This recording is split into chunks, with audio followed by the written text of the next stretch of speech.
Meu sobrinho riu da minha solução. Tia Dulce, isso era válido no século passado.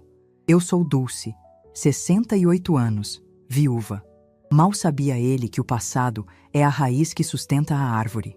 O cheiro de mofo e café requentado da sala de reuniões da Tecidos Confiança parecia ter impregnado até a minha alma naquele dia. Era um cheiro que por 40 anos associei a trabalho duro, a vitórias suadas e ao sorriso do meu falecido marido, Antônio. Juntos, erguemos aquela empresa do zero, fio a fio, cliente a cliente. Hoje, porém, o aroma era de derrota, de um tempo que insistiam em dizer que já passou. A empresa, nosso legado, enfrentava sua primeira grande tempestade. As vendas caíam há 6 meses e a concorrência, mais jovem e barulhenta, nos engolia com suas lojas virtuais e promoções relâmpago. Na cabeceira da mesa sentava-se meu filho, Roberto, que herdou a cadeira do pai, mas não a sua espinha dorsal. Ao seu lado, a esposa, Patrícia, com olhos que brilhavam para qualquer novidade, desde que viesse embalada em um termo estrangeiro. E na ponta oposta, a estrela do dia. Meu sobrinho Ricardo, filho da minha irmã, recém-formado com louvor em alguma faculdade cara de administração. Ele tinha o diploma brilhando na parede e um ar de quem descobriu a pólvora. Eu, que vi nascer cada padronagem de tecido que ainda estava no estoque, que conhecia pelo nome os fornecedores mais antigos e que sabia o que o nosso cliente fiel realmente buscava, era apenas uma peça de museu na decoração. Uma viúva que eles toleravam nas reuniões por respeito à memória de Antônio. "Estamos sangrando, mãe", disse Roberto, com a testa franzida, repetindo o que o primo tinha dito minutos antes. "Precisamos de uma solução disruptiva, algo que coloque a confiança de volta no jogo." "Disruptiva", repeti baixinho. A palavra soava oca, sem sentido. Para mim, o que precisávamos era de linha, agulha e um bom alinhavo. Pedi a palavra, com a calma que os anos me deram. "Roberto, querido, talvez o caminho não seja para a frente, mas para trás", comecei, a voz firme, apesar do aperto no peito. Nossa força nunca foi a novidade, mas a qualidade. O que nos fez grandes foi o algodão fio egípcio que só a gente sabia comprar, o atendimento que a dona Elvira fazia questão de dar, chamando cada cliente pelo nome. Por que não resgatamos a nossa linha Clássicos de Ouro? Fazemos uma campanha focada na durabilidade, na tradição. As pessoas estão cansadas de coisas que não duram nada. Foi então que o riso de Ricardo cortou o ar, afiado como uma tesoura em tecido de seda. Não foi uma risadinha contida, mas uma gargalhada breve e cheia de desdém.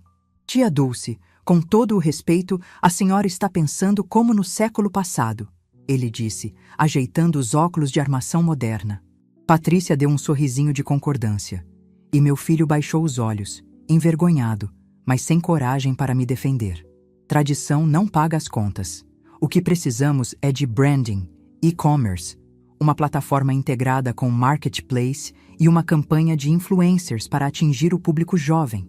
Engoli a humilhação, sentindo o gosto amargo na garganta. O ar me faltou por um instante. Século passado. Para ele, eu era um fóssil. Meus 40 anos de experiência, as noites em claro, as viagens para feiras em busca do melhor fio, tudo reduzido a pó, a uma anedota antiquada. Ricardo abriu seu notebook e, por quase 1 hora, bombardeou a sala com gráficos coloridos e palavras em inglês que ninguém ali, exceto ele, compreendia totalmente. Falou em sinergia de plataformas, growth hacking e pixel de conversão. Roberto e Patrícia olhavam para a tela como se vissem uma revelação divina. A cada slide, a minha proposta simples e honesta parecia menor, mais ridícula. A ideia dele era complexa. Criar um aplicativo caríssimo, mudar o nome da empresa para Confiantex e contratar jovens de redes sociais para posar com nossos tecidos em cenários que nada tinham a ver com a nossa história. "Isso vai custar uma fortuna, Ricardo", ousei dizer, quando ele terminou sua apresentação triunfal.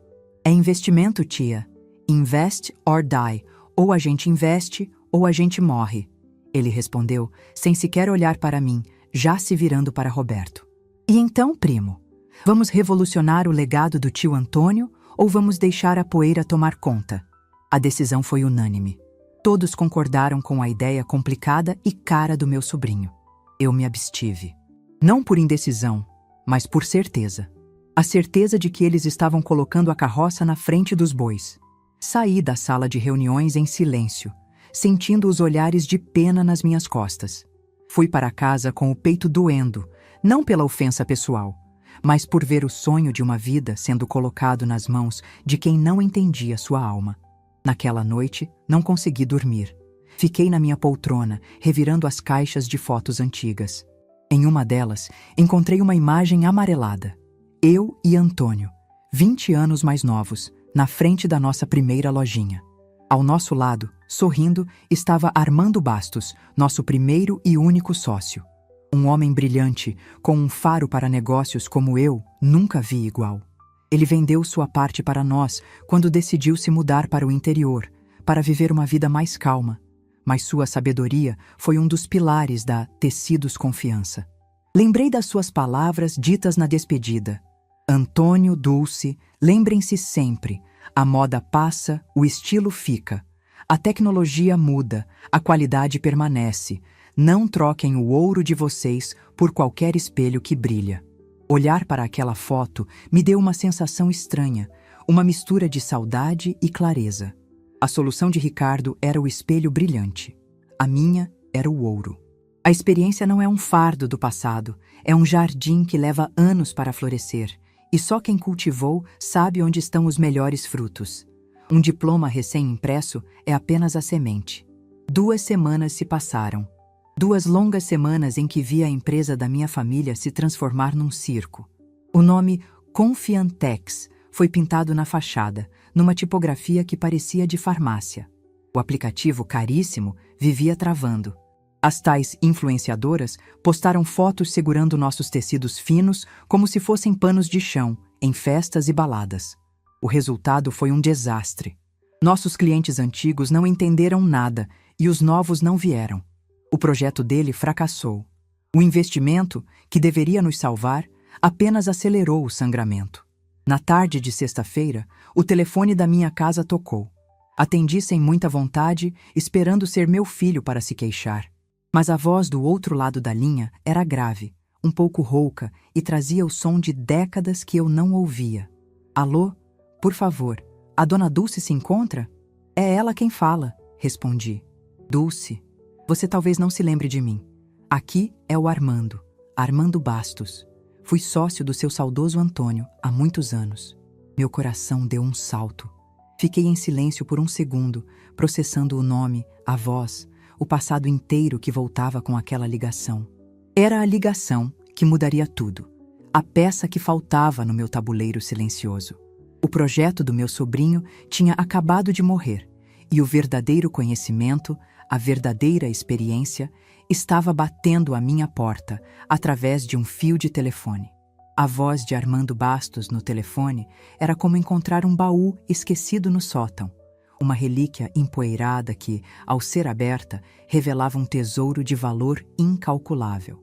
Meu coração, que há 2 semanas se sentia pequeno e pisoteado, de repente pareceu reencontrar seu ritmo, uma batida firme e familiar.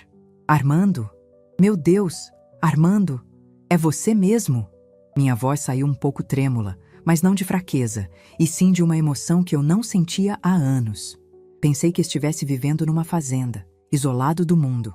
Ele deu uma risada baixa, o mesmo som que eu lembrava de décadas atrás, uma risada de quem entende as coisas sem precisar de muitas explicações.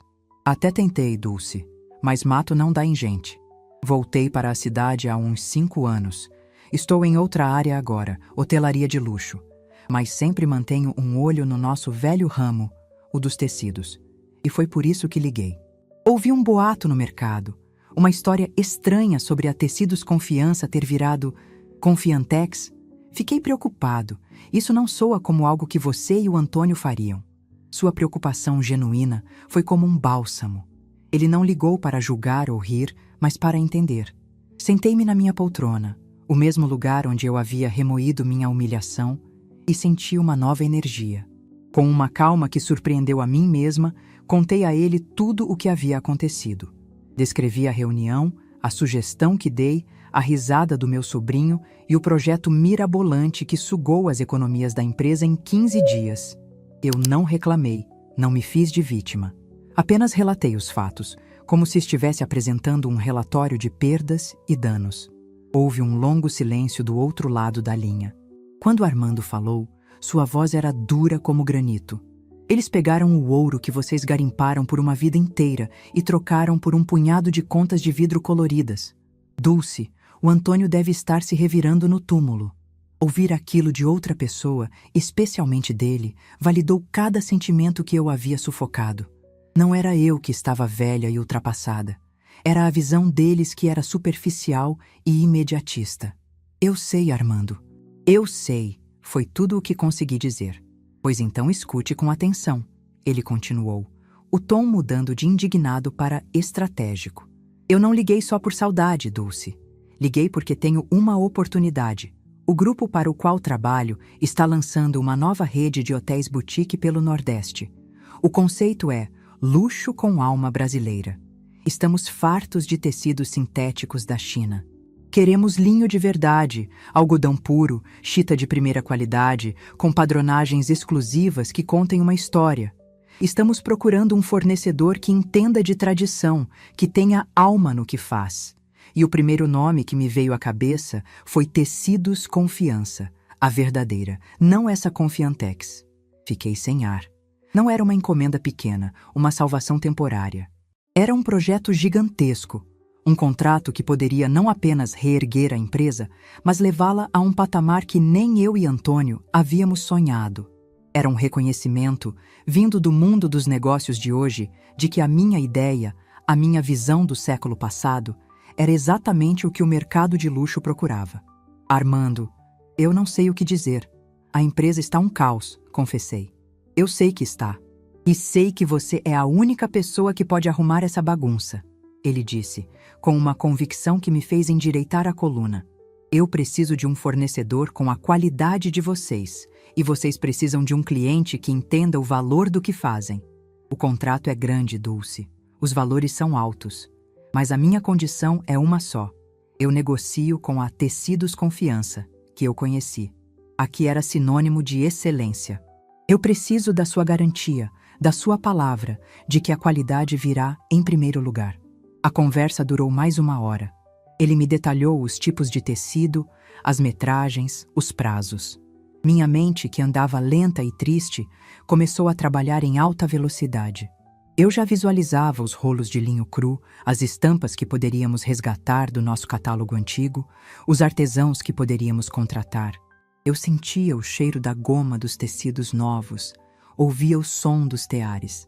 A empresa, que para meu sobrinho era apenas um ativo a ser modernizado, para mim, estava viva e respirava. Quando desligamos, com a promessa de que eu lhe daria uma resposta em 1 semana, a casa estava silenciosa, mas minha cabeça era uma sinfonia. Aquele telefonema não me trouxe apenas uma oportunidade de negócio, ele me devolveu a mim mesma. Levantei-me e fui até o escritório que era de Antônio. Desde a sua morte, há 3 anos, eu mal entrava ali. Era doloroso demais. Roberto havia levado alguns dos móveis para a empresa, mas a essência do lugar permanecia. Passei os dedos pela madeira escura da escrivaninha, abri as gavetas. Em uma delas, encontrei os antigos livros de contabilidade, escritos à mão. Lembrei-me das noites que passei ali, ao lado dele, conferindo cada nota, planejando cada investimento. Ele era o rosto da empresa, o negociador carismático, mas eu era a estrutura. Eu era a muralha que garantia que a fundação era sólida. Eu era quem dizia não para os seus impulsos mais extravagantes, quem encontrava o dinheiro para suas melhores ideias, quem avaliava a qualidade de cada peça de tecido que entrava no nosso estoque com um rigor que o deixava louco. Comecei a rir sozinha. Como eu pude esquecer? Como eu pude deixar que eles me transformassem numa sombra, numa velhinha que só servia para regar as plantas e fazer bolo no domingo? A dor do luto, o desejo de ver meu filho assumir o lugar do pai, tudo isso me fez recuar, me apagar. Eu mesma me coloquei na prateleira de antiguidades da família. Eles apenas se acostumaram com o pó que me cobria. Lembrei-me de uma vez, uns 10 anos atrás, quando um fornecedor tentou nos passar para trás com um lote de seda mista, vendendo como se fosse pura. Antônio estava pronto para assinar o cheque. Fui eu que, apenas pelo toque, senti a fibra errada. Fui eu que peguei um isqueiro, queimei um fio na frente de todo mundo e mostrei, pelo cheiro e pelas cinzas, que era uma fraude. Salvei a empresa de um prejuízo enorme e de uma mancha na reputação. Naquele dia, Antônio me beijou na frente de todos e disse: "Esta mulher é a alma desta empresa." E agora, a alma da empresa estava sendo tratada como um fantasma. A percepção deles e a minha realidade nunca estiveram tão distantes. Para Roberto, Patrícia e Ricardo, eu era a tia Dulce, uma figura decorativa, cheia de histórias nostálgicas e sem nenhuma relevância para o mundo moderno. Para eles, minha experiência era um sinônimo de teimosia, meu conhecimento era um apego inútil ao passado. Eles me olhavam com uma mistura de carinho e condescendência, como se eu fosse uma criança que precisava ser protegida das complexidades do presente. Mas por dentro, eu não era nada disso. Por dentro, eu era Dulce Andrade, a mulher que sabia calcular margens de lucro de cabeça, que entendia o ciclo de produção de algodão e que, com um único olhar, sabia se um tecido iria encolher na primeira lavagem. A realidade era que eu tinha esquecido, momentaneamente, o poder que eu carregava. O poder não estava em um diploma novo ou em um aplicativo da moda. Estava na sabedoria acumulada, nas cicatrizes das crises que superamos, na rede de contatos que construímos com base na confiança, e não em networking. Armando era a prova viva disso. Ele não ligou para o CNPJ da empresa. Ele ligou para a pessoa em quem confiava. Com o contrato de Armando como uma brasa na minha mão, um plano começou a se formar. Não era um plano de vingança, mas de restauração. Era um plano para salvar o legado do meu marido, e mais importante, para resgatar a minha própria dignidade. Eu não iria mais sugerir. Eu não iria mais pedir. Eu iria agir. Meu primeiro passo não seria na empresa, mas nos bastidores. Eu precisava de informações. Precisava saber o tamanho exato do rombo que Ricardo havia causado. Precisava entender a situação legal da empresa e qual era a minha posição como sócia fundadora e herdeira de Antônio. Eu não podia entrar naquela batalha armada apenas com a minha intuição. Eu precisava de fatos, números, documentos. Olhei a agenda antiga de Antônio sobre a mesa. Nela, além do nome de Armando, havia outro que me saltou aos olhos: Valdir. Valdir Menezes, nosso contador por mais de 30 anos. Um homem discreto, metódico e leal como um cão de guarda. Ele havia se aposentado no ano passado, logo depois que Roberto assumiu e contratou uma firma de contabilidade moderna, que fazia tudo por um aplicativo. Valdir saiu magoado, mas em silêncio. Ele conhecia cada centavo que já havia entrado e saído daquela empresa. Ele era a chave. Peguei o telefone, o mesmo aparelho que me trouxe a voz de Armando, e disquei o número que eu sabia de cor. A cada número discado, eu sentia o meu poder retornando, não como uma onda, mas como a maré que sobe, lenta, silenciosa e implacável. Ele atendeu no segundo toque, a voz de sempre, um pouco cansada. "Alô? Valdir? Aqui é a Dulce, Dulce Andrade." Houve uma pausa, e depois um tom de surpresa e alegria. "Dona Dulce, que prazer ouvir a sua voz. Aconteceu alguma coisa?" "Ainda não", respondi, e um pequeno sorriso se formou no meu rosto. "Mas vai acontecer. Preciso da sua ajuda, Valdir. Preciso que você puxe uns números para mim, com o máximo de sigilo." O apartamento de Valdir cheirava a papéis antigos e a uma lealdade que o tempo não conseguiu apagar. Ele me serviu um café forte numa xícara pequena, as mãos um pouco trêmulas, não pela idade, mas pela gravidade do que eu estava pedindo. Sentado à sua mesa de jantar, rodeado por pilhas de livros e calculadoras que pareciam de museu, ele era um rei em seu pequeno e organizado reino de números. "Dona Dulce, isso que a senhora me pede é entrar no sistema da empresa sem autorização. O rapaz novo, o tal Ricardo, trocou tudo. Agora é tudo na nuvem.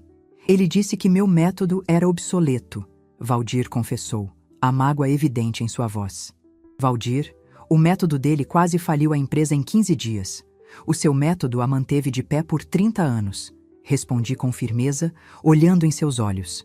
Eu não estou pedindo para fazer nada de errado. Estou pedindo para você me ajudar a enxergar a verdade. A verdade que eles estão escondendo atrás de senhas e de palavras bonitas. O legado do Antônio está em jogo.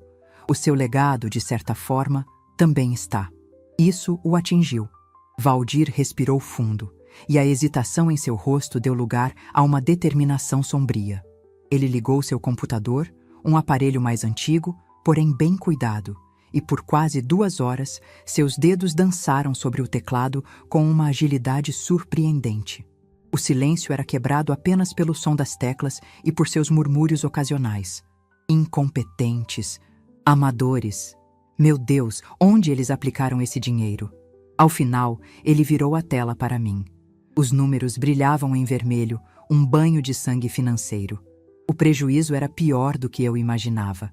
O investimento de Ricardo não apenas consumira todo o capital de giro, como também havia gerado dívidas com fornecedores de tecnologia e com as tais influenciadoras, que exigiam pagamento adiantado. Ele imprimiu tudo, cada extrato, cada nota fiscal superfaturada de uma agência de marketing que, Valdir descobriu, pertencia a um amigo de faculdade de Ricardo. Eles estão cegos, Dona Dulce, tentando apagar um incêndio com gasolina, ele disse, organizando os papéis em uma pasta. Mas tem mais uma coisa. Ele se levantou e foi até um armário de metal. De lá, tirou uma pasta de cartolina grossa, amarrada com uma fita. Dentro estava uma cópia autenticada do contrato social original da Tecidos Confiança. Ele apontou para uma cláusula que eu mal me lembrava de ter assinado há 40 anos. Como viúva de Antônio e herdeira direta, eu não era apenas uma acionista. Eu detinha 50% da empresa. E, mais importante, o contrato exigia a minha assinatura para qualquer despesa ou investimento que ultrapassasse um determinado teto. Um teto que o projeto de Ricardo havia ultrapassado em mais de 10 vezes. Eles ignoraram isso, Dona Dulce, disse Valdir. Provavelmente nem sabem que essa cláusula existe. Legalmente, todo o projeto do seu sobrinho foi irregular. Saí da casa de Valdir com a pasta debaixo do braço. Ela parecia pesar tanto quanto um lingote de ouro. Eu não tinha apenas a intuição. Agora, eu tinha as provas. Eu não tinha apenas uma oportunidade. Eu tinha a legalidade ao meu lado. No dia seguinte, resolvi ir até a empresa. Usei a desculpa perfeita. Precisava regar a samambaia que ficava na sala que fora de Antônio. Uma planta que ele amava e que eu teimava em manter viva. Cheguei no meio da tarde. A fachada com o nome ridículo de Confiantex me deu um nó no estômago. Por dentro, o ambiente era de caos e desespero. Encontrei meu filho e meu sobrinho na sala de reuniões, a porta entreaberta. Fiquei no corredor, fingindo procurar o borrifador de água e pude ouvir a discussão. Como assim o fornecedor de malha não quer mais entregar? Ele nos atende há 20 anos. Roberto esbravejava, a voz beirando o pânico. Ele quer receber o que a gente deve, primo. Simples assim. Ricardo respondeu, a arrogância usual substituída por um tom irritadiço. A culpa não é minha se o mercado não estava maduro para a minha visão. O nosso target não engajou como os gráficos previam. O problema é o consumidor, não a estratégia. O problema é o rombo de R$200 mil na nossa conta, Ricardo. O que eu vou dizer aos funcionários sobre o pagamento no fim do mês? A voz de Roberto falhou. Patrícia, minha nora, tentou intervir. Calma, Beto. Talvez se a gente fizesse uma liquidação... Queimar o estoque? Queimar o estoque. Vender a preço de banana os tecidos que levamos anos para selecionar. A ideia era tão estúpida que precisei me segurar na parede para não entrar naquela sala e dizer umas verdades.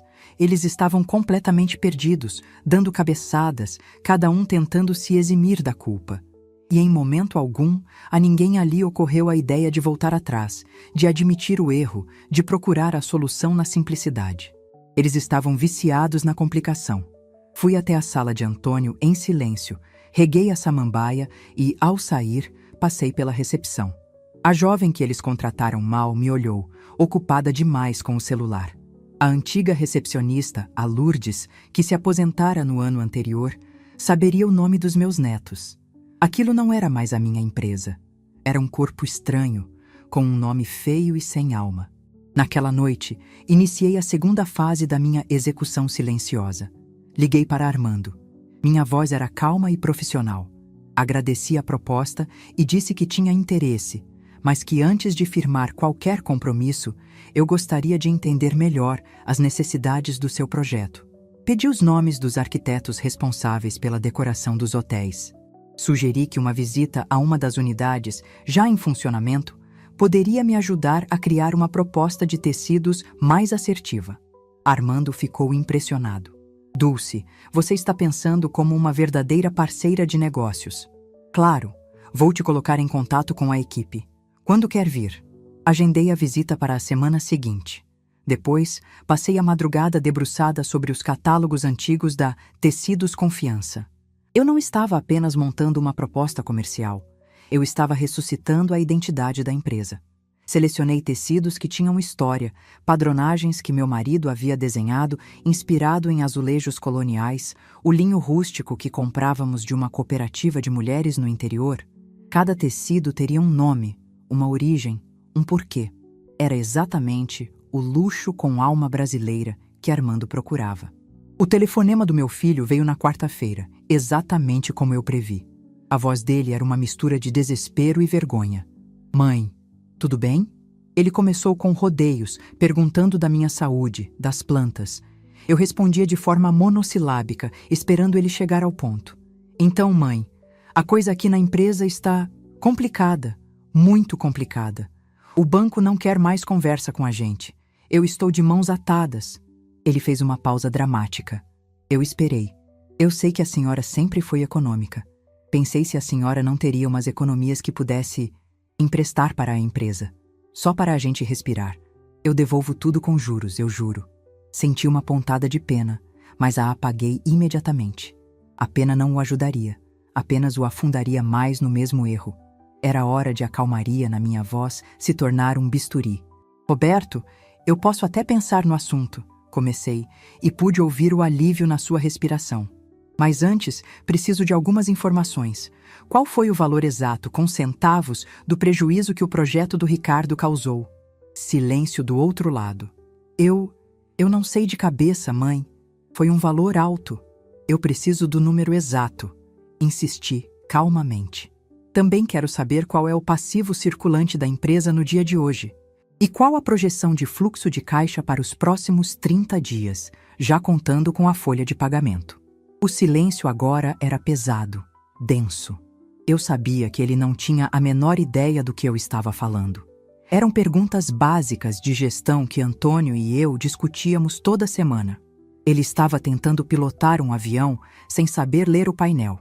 Mãe, por que essas perguntas? É só um empréstimo, ele gaguejou. Roberto, eu nunca coloquei um centavo em nada na minha vida sem entender exatamente onde ele estava indo. Não vou começar agora, respondi. Quando você tiver esses números na ponta do lápis, você me liga. Passar bem, meu filho. Desliguei antes que ele pudesse responder. Eu sabia que aquele telefonema o havia deixado abalado. A mãe doce e compreensiva, que sempre passava a mão na cabeça, havia desaparecido. Em seu lugar, estava uma investidora fria, que falava sua língua, a língua dos negócios, melhor do que ele.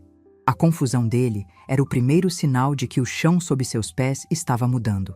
O golpe final veio na sexta-feira.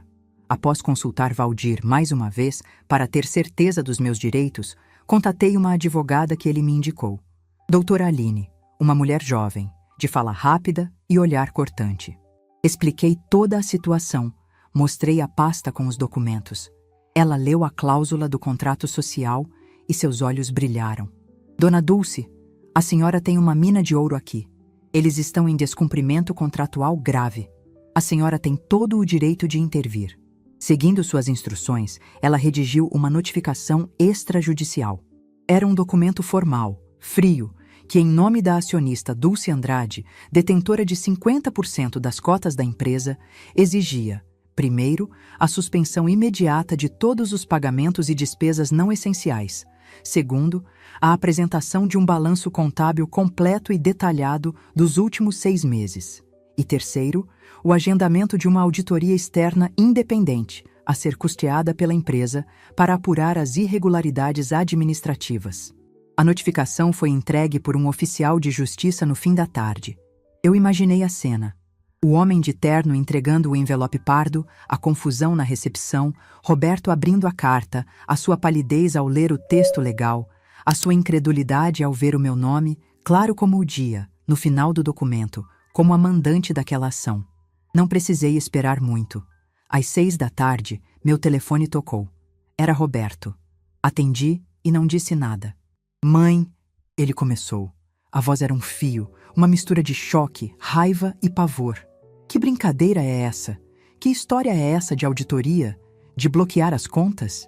A advogada disse que a ordem veio da senhora. Foi a senhora que fez isso? Eu me levantei e fui até a janela da sala, olhando para o meu jardim. As rosas que eu havia podado com tanto cuidado na semana anterior estavam começando a dar novos botões. Sim, Roberto, respondi, com a voz mais serena que eu já tive na vida. Fui eu. O silêncio do outro lado da linha era mais eloquente do que qualquer grito. Eu podia quase ouvir os pensamentos caóticos de Roberto, a engrenagem da sua negação tentando e falhando em processar a minha resposta. Ele esperava súplicas, desculpas, talvez até uma avó senil que não sabia o que tinha assinado. Ele não estava preparado para a calma e inabalável confissão. Mãe, como... Por quê? Ele finalmente conseguiu balbuciar, a raiva dando lugar a uma genuína e desamparada confusão. A senhora vai quebrar a empresa, bloquear as contas agora, é o fim. Não, Roberto, respondi, a voz tão estável quanto a velha paineira que eu via pela minha janela. O fim seria deixar vocês continuarem no mesmo caminho. Eu não bloqueei as contas. Eu estanquei uma hemorragia. O dinheiro da empresa não é para financiar as ideias fracassadas do seu primo. Amanhã, às 9 da manhã, quero você, a Patrícia e o Ricardo na sala de reuniões. E sejam pontuais. Clique. Desliguei o telefone, cortando sua tentativa de protesto. Eu sabia que a noite deles seria longa. Imaginei as ligações frenéticas para o gerente do banco, que apenas confirmaria a validade da notificação.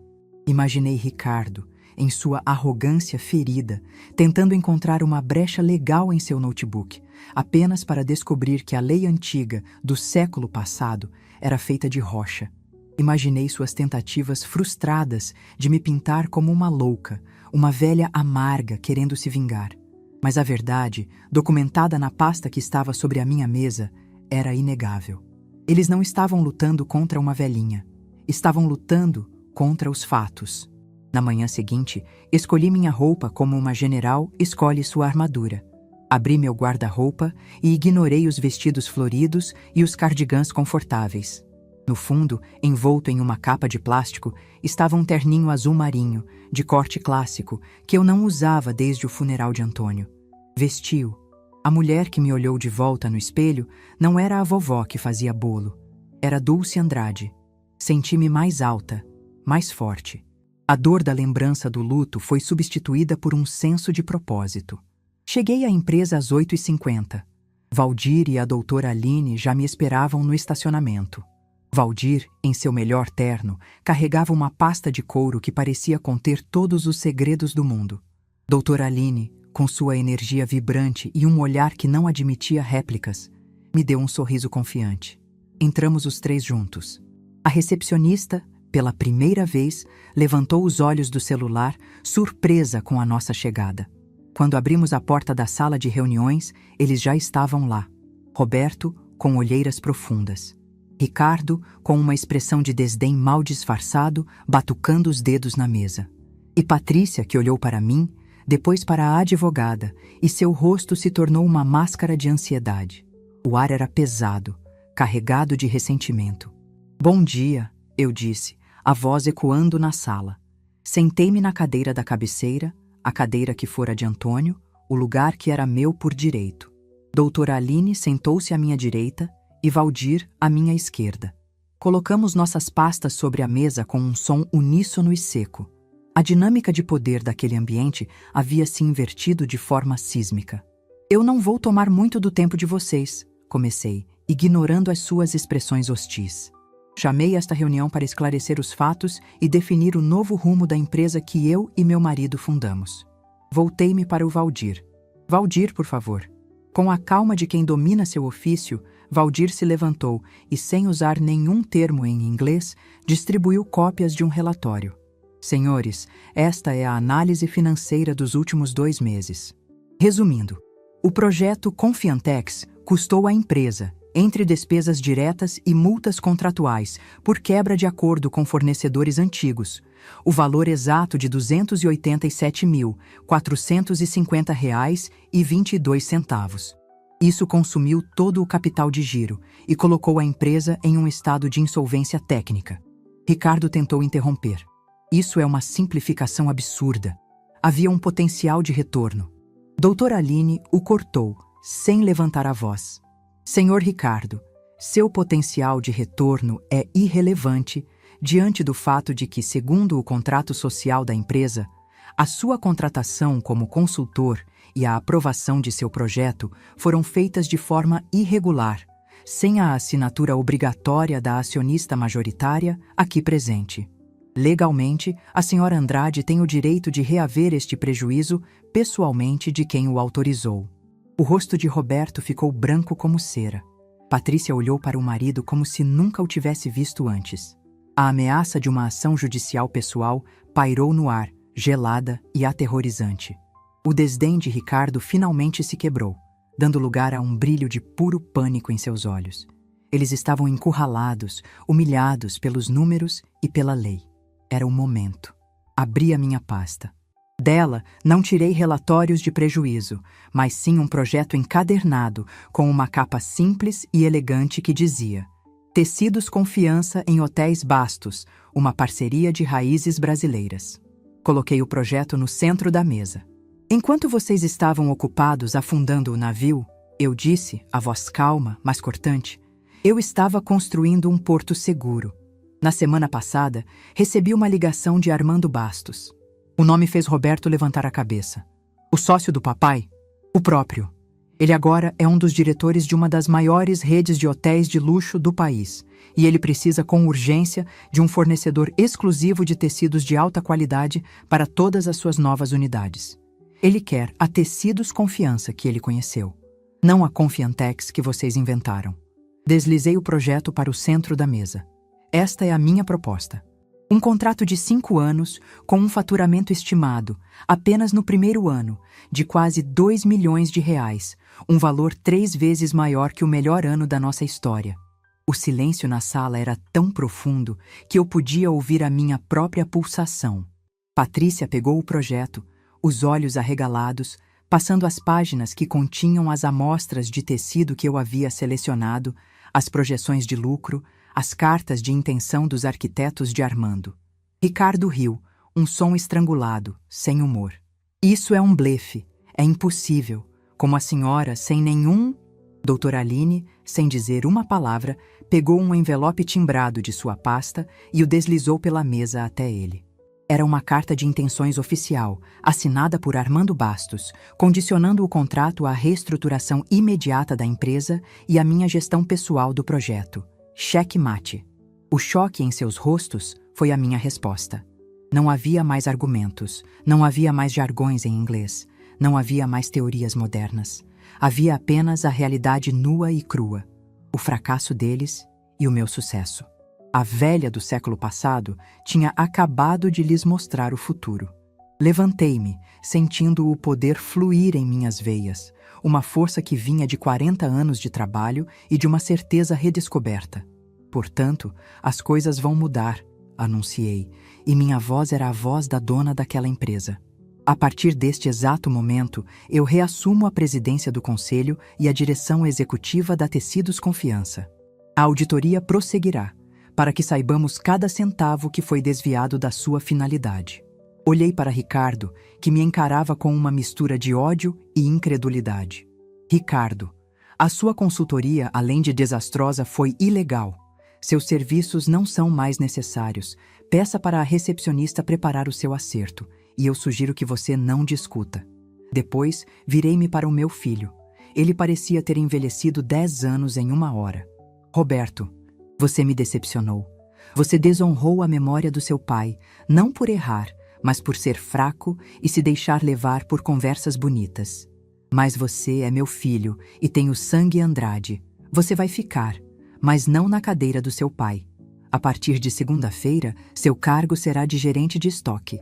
Você vai aprender a diferença entre um linho e uma viscose no toque. Vai aprender a controlar uma planilha de entrada e saída e a respeitar cada rolo de tecido que temos aqui. Talvez um dia você esteja pronto para mais. Patrícia começou a abrir a boca, mas meu olhar a silenciou. Eu era a nova dinâmica de poder. Não havia negociação. Havia apenas a aceitação da nova realidade. Virei-me para Valdir, que me olhava com um respeito que era a minha maior vitória. Valdir, sua primeira tarefa como nosso consultor financeiro oficial. Ligue para a gráfica e encomende novos cartões de visita. Dulce Andrade, diretora-presidente, Tecidos Confiança. E, por favor, contrate alguém para arrancar aquela placa pavorosa da fachada. Eu quero o nome do meu marido de volta ao lugar dele, hoje mesmo. Sem mais uma palavra, virei as costas e saí da sala de reuniões, deixando para trás o silêncio atordoado dos arquitetos da ruína. Eu não olhei para trás. O passado, finalmente, estava onde deveria estar, me dando a base para construir um futuro grandioso. 6 meses se passaram desde a tempestade. A placa feia de Confiantex era agora uma memória distante, uma anedota contada em voz baixa pelos funcionários. No seu lugar, brilhava o nome Tecidos Confiança, com as letras douradas refeitas, firmes contra a fachada de tijolos, como sempre deveria ter sido. Por dentro, a empresa não estava silenciosa e à beira da morte. Pelo contrário, pulsava com uma vida que eu não via há anos. O zumbido dos teares era a música de fundo constante, uma canção de trabalho e propósito. O cheiro não era mais de café requentado e desespero, mas de óleo de máquina, goma de tecido e, acima de tudo, de esperança. Minha rotina havia mudado. Eu não era mais a viúva que visitava a empresa por nostalgia. Eu era a primeira a chegar e, muitas vezes, a última a sair. Minha sala, a antiga sala de Antônio, agora era o centro nervoso de toda a operação. Mas meu lugar preferido era o chão de fábrica. Andar entre os rolos de tecido, sentir as texturas, conversar com as costureiras e os operadores de tear, era ali que eu me sentia em casa. Eles não me viam mais como a Dona Dulce, a frágil matriarca. Eles me viam como a líder que salvou seus empregos. Meu respeito não foi herdado, foi conquistado. A lição mais dura, e talvez a mais necessária, foi a aprendida por aqueles que me subestimaram. De Ricardo, eu tinha notícias esporádicas através da minha irmã.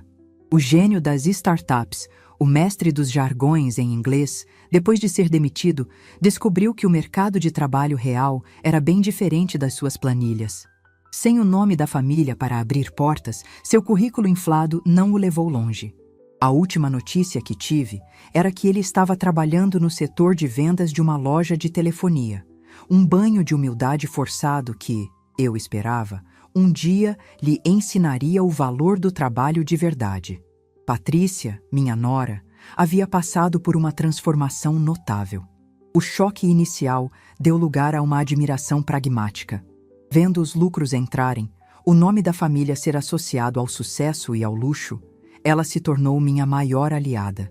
Cuidava da agenda, organizava as reuniões e falava com orgulho para suas amigas sobre a visão de negócio da minha sogra. Embora eu soubesse que sua lealdade era, em parte, movida pelo sucesso, eu a aceitava. Ela estava aprendendo. Mas a mudança mais profunda foi a do meu filho.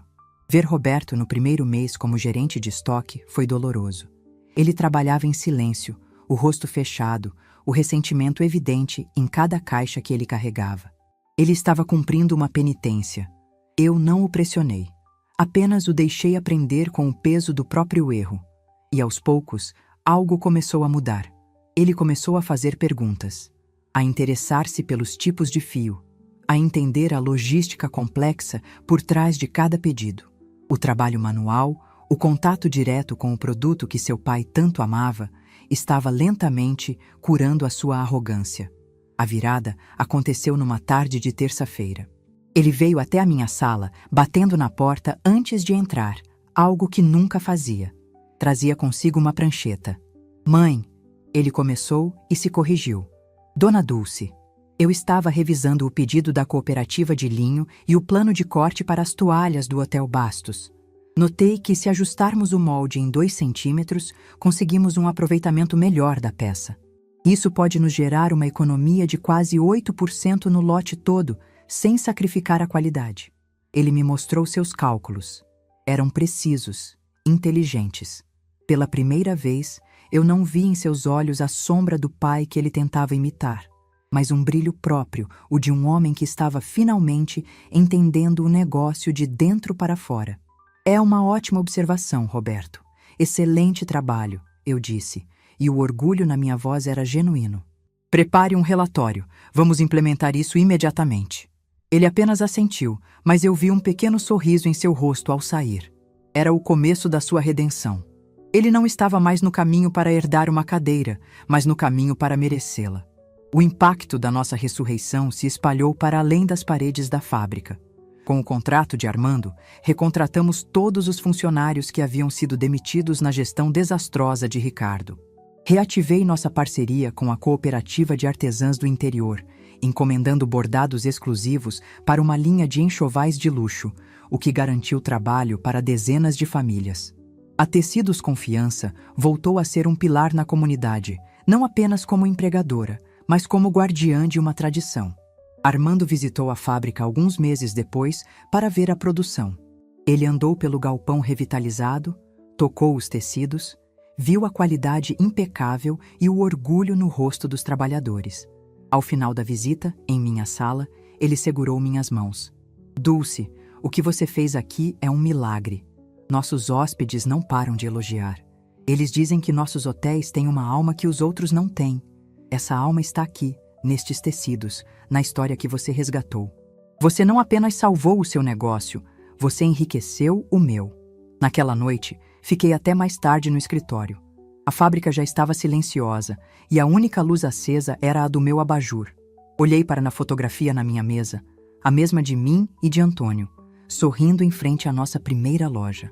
Por muito tempo, olhei para aquela foto e senti a dor da ausência dele. Hoje, eu sentia a força da nossa parceria, um laço que nem a morte foi capaz de romper. Refleti sobre a minha jornada, sobre como a sociedade e até mesmo a nossa própria família nos empurra para a invisibilidade à medida que envelhecemos. Eles olhavam para os meus cabelos brancos e viam o fim da linha, um sinal de fragilidade, de ideias ultrapassadas. Mal sabiam eles que cabelos brancos são como as raízes de uma árvore antiga que se aprofundam na terra com o passar dos anos. Não são um sinal de fraqueza, mas de uma força que sustenta a árvore contra as mais violentas tempestades. Minha vingança não foi destruir quem me humilhou, mas construir algo tão sólido e belo que a sua mesquinhez se tornou insignificante.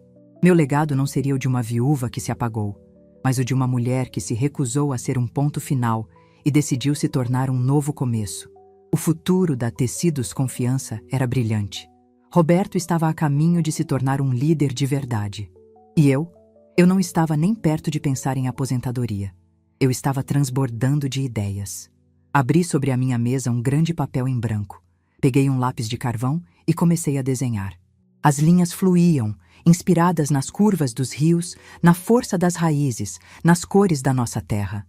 Era uma nova padronagem, a primeira que eu criava em 20 anos. Seria a estampa principal da nossa nova coleção de decoração. Um desenho complexo, vibrante, cheio de vida. Meu filho entrou na sala para se despedir e me viu desenhando. Ele olhou o papel, os traços que nasciam sob as minhas mãos. É lindo, mãe. Qual vai ser o nome? Eu sorri, sem tirar os olhos da minha criação. O nome, respondi, sentindo cada sílaba, será resiliência. Não era o fim de uma história. Era o começo de um novo e infindável tecido, um que eu mesma estava tecendo, fio a fio, com as cores da força, da sabedoria e de um futuro que finalmente me pertencia.